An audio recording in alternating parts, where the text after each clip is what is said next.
Welcome to हमारा शिक्षालय। आज की वीडियो में हम बात करेंगे हरियाली तीज के बारे में।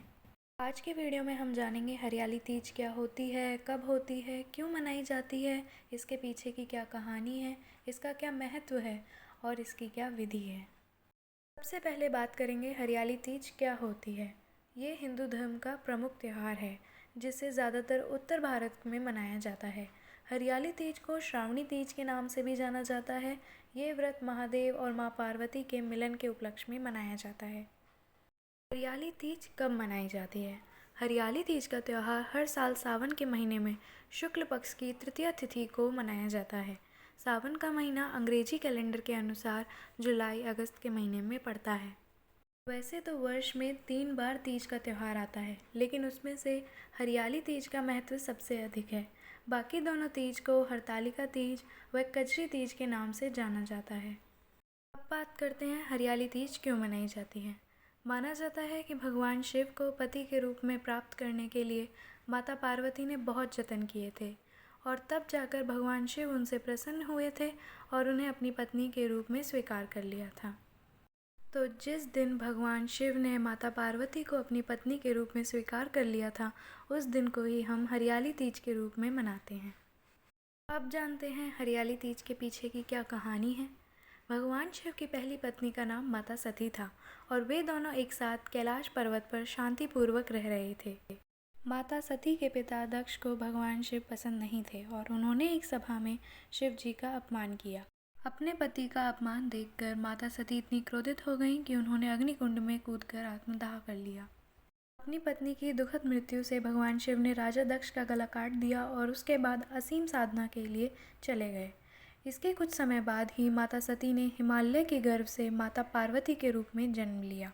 किंतु इस नए जन्म में भगवान शिव को पति रूप में पाना इतना सरल नहीं था, तो इसके लिए माता पार्वती ने कठिन तपस्या शुरू कर दी और भगवान शिव को पति रूप में प्राप्त करने के लिए कई वर्षों तक तपस्या में ही लीन रहीं। इसके बाद जब हरियाली तीज का दिन आया तो भगवान शिव माता पार्वती की तपस्या से बहुत प्रसन्न हो गए और उनके सामने प्रकट हुए। माता पार्वती ने जैसे ही अपने सामने भगवान शिव को देखा तो उनकी तपस्या समाप्त हो गई और उन्हें इच्छित वर की प्राप्ति हुई। भगवान शिव ने तभी माता पार्वती को अपनी पत्नी के रूप में स्वीकार कर लिया और रिश्ता पक्का कर दिया। हरियाली तीज का क्या महत्व है या फिर इससे हमें क्या लाभ मिलता है?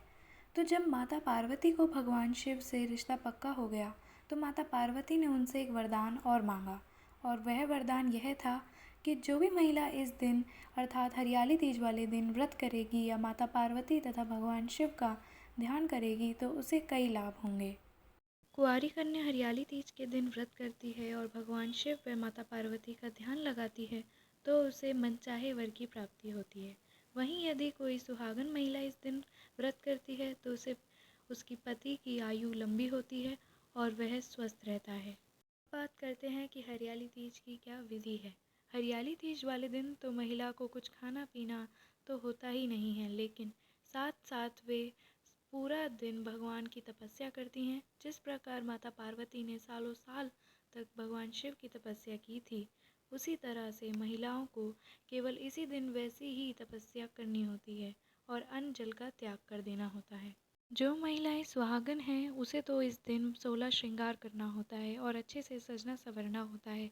वहीं जिन महिलाओं की शादी नहीं हुई है उन्हें भी सुबह उठकर अच्छे से नहा धोकर अच्छे वस्त्र पहनने होते हैं। उसके बाद सारी महिलाएं शिव के मंदिर में जाकर भगवान शिव व माता पार्वती से सच्चे मन से साथ पूजा करती हैं और पंडित जी का आशीर्वाद लेती हैं।